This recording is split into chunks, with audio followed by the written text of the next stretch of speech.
Hi guys, so for those of you who aren't in the know, me and J715's are one and the same. And from that very channel, you've probably seen me design new symbols or alternate versions of existing ones. And I was supposed to have a video on there by this weekend, but the editing process was kind of not good, and so I ended up dropping the idea I originally had. So I thought to myself that I had to post something, and then I got an idea. In the I Fixed English spelling video, I designed 17 new letters to represent their own sounds in English. And I decided, why not make a video about ranking them by how easily you can capitalize them? Now I'm posting the video on this channel because I don't think that concept is good enough to go on the other channel, and the presentation might not be as sharp because, newsflash, this is not where the high quality content goes. Anyways, I'm sure you're all used to the concept of ranking letters by how easily you can capitalize them by this point. But as for what I'm ranking, well, I'll post the link to the original video in the description as context, because if you haven't watched it yet, then this video is probably going to make no sense. So to start things off at spot number 1, and therefore the easiest to capitalize, we have the long I. It's pretty much just like regular I. You can easily cover up the smaller I on top, and yep, this one's pretty much near perfect. Now it is possible to get this one wrong if you're just bad at tracing over your lines, but considering everything that's placed below this one, this is about as flawless as you're gonna get with this list. And so later on, I'm probably going to regret having made this video, but that's just a skill issue. Spot number 2 goes to the voiced TH, or eth, which, if you recall, was just T with a line through it. The thing with this one is that this horizontal line on the lowercase one is already there for you on the uppercase one. The only issue is that you're not really going to be able to disguise the smaller line here, but that's so minor, it still pretty much looks like the real thing otherwise. Now if you curve the bottom of lowercase t, and this is what the lowercase one looks like, then you're obviously not going to be able to disguise the curve at the bottom. But this is not how I write t, so it's not canon to this list. At spot number 3, we have schwa, as in the right triangle. Now since the uppercase one was just a bigger version of the lowercase, you can use the diagonal and horizontal lines to connect to it. And the only thing you really get is this height difference, which is really not that big of a deal. Now if we were to get excessively technical here, there is the issue of when you're trying to write a word in all capital letters, and so it might stick too far to the left and potentially intersect with the letter before it. But realistically, you're not going to be writing in all caps that frequently, much less with this system, so I can't really count that against schwa.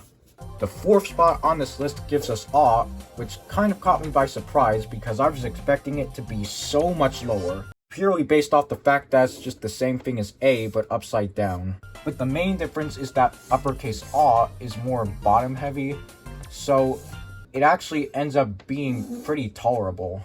I'm not going to say that it's perfect by any means, but it's a lot better than what I initially gave it credit for.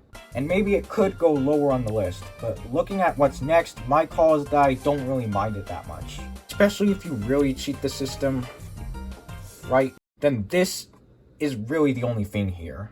Also, if you write the alternate variant of lowercase a the way I proposed it in that video, then it's the same situation as the voiced th. I don't write it like this, and so if you do, then you're the one that has to figure out where it would go on the list. Sorry, I don't make the rules. Spot 5 presents us with the long U, which for the most part is pretty self-explanatory. It might look a little bit better depending on whether or not you write lowercase u with that tail there, but you do end up with a duplicate of the smaller u that you're not going to be able to get rid of, so that is going to dock some points from this one.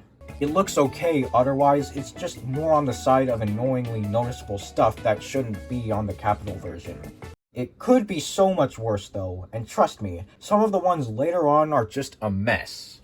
At spot 6 is eng, more specifically the version I designed for it that was like the pre-existing eng but extra. It's also the first of these designs where the lowercase one goes under the line, but the uppercase one does as well, so I don't know why I even brought that up. And it is like regular engs since they do pretty much share the same endpoint. But the problem is that it's harder to disguise the G at the bottom to where it looks convincing. Plus, you end up with this extra hump inside it no matter what, so it is kind of just a worse offender of the original. We're barely 1/3 into this list, and I'm already discovering stuff that would really bother me when I try to correct it.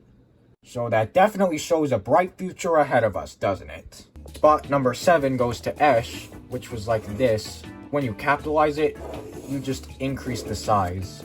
The problem is, the little hook on the uppercase one is bigger than the one on the lowercase. So that creates this gap between the two, and you also end up with this thing sticking out. And to solve the first flaw, you could make it so that they end at the exact same point, but then the proportions just look disgusting. So you know what, I'm not even going to entertain that solution. Erase it from your memory, it's not real. Hey guys, so I didn't realize until after I recorded all the footage that I completely forgot about OI. As in the power button. So let's fix my mistake here. This one goes at spot 8, and as for the solution, you're not really going to be able to cover up these curves on the side, but you can connect the line here with the uppercase one, so that's convenient.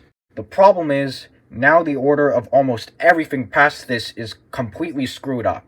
So going forward, if I say a certain number that's not the same as the one on screen, then just know that I meant the latter. I just really don't know how I forgot about this one in the first place. Usually I try to salvage something like this more professionally, but I'm just at the point where I can't be asked. At spot number 8 is the unvoiced TH, aka the knockoff born. To fix this one, along with making it a capital T, you can kind of connect this line here with the core part of the letter, but this once again presents the issue of there being a whole gap here and an intrusive line. Like, it is kind of annoying, but we've pretty much reached the point of no return. Like, this is where there's no enjoyment to this video anymore, so that's the whole extent of it. Following that one at spot 9 is ow, which is just omega but upside down. Likewise with aw, since the uppercase one has more mass at the bottom compared to its right side up counterpart, you can kind of take advantage of that when you connect these curves. But the biggest issue is this whole shape inside. And I don't know, it does make me feel a bit more uncomfortable than just a few extra lines jutting out of the unvoiced TH. But it is better than everything that comes after it, and you can somewhat infer what it's supposed to be. Assuming you've watched the original video, of course. Spot 10 gives us the only letter on this list that I didn't technically design and more so just borrowed, and that is Enya. Regardless, it's virtually the same as N, right? The only difference is that you end up with an extra tilde here, meaning it's slightly more cringe. I don't really need to elaborate with this one, so let's move on. For spot 11, we have Ust, and this is what I'd probably call the beginning of the end. You can extend the vertical line here. God, sorry you had to see that, I just suck at drawing letters. You can extend the vertical line here, but that's really the only silver lining to this. Other than that, there's still the whole lowercase ust inside the uppercase one, and so it looks very unorganized. You know, I just said that one was unorganized, but what's even more so at spot 12 is the long O. It's almost the exact same dilemma, except that there's even less overlap here upon correction. It's just a mess of circles, and I don't like it.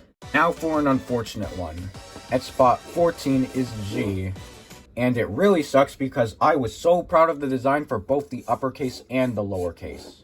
Like, during the original video's production, the more I saw it, the more I really enjoyed it, and it's been like that ever since. But if we're gonna be ranking this one by ease of capitalization, then good luck trying to save it. There's the issue that it goes below the line, and this is the only part that lines up. And I know I've been excusing certain letters where I don't have a problem with the end result that would probably piss another person off, but in this case, there's nothing I can do to put a positive spin on this one. I'm just disappointed that this is what G's fate has turned out to be. It's a real shame.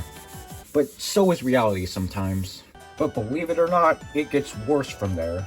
Spot 15, and you know what, we'll include spot 16 as well. Both of those spots give us the long A and the long E respectively. You know how much of a pain A and E are to capitalize in general, and now they're even more of a pain because you have to try to disguise the duplicates on top as well.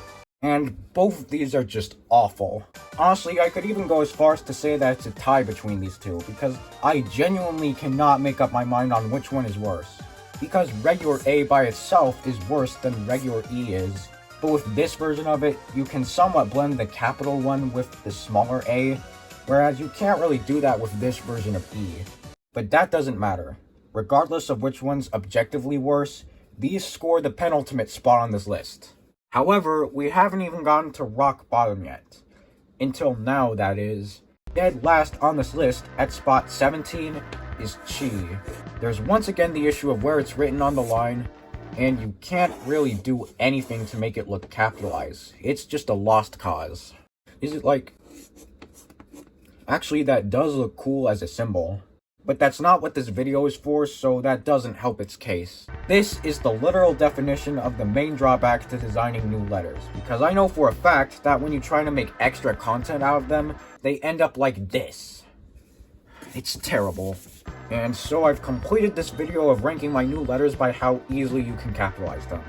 And so hopefully I've answered everyone's questions. And I have nothing else to say. I told you that this isn't where the high quality content goes. Thank you for watching, and remember that this whole video is just a hoax.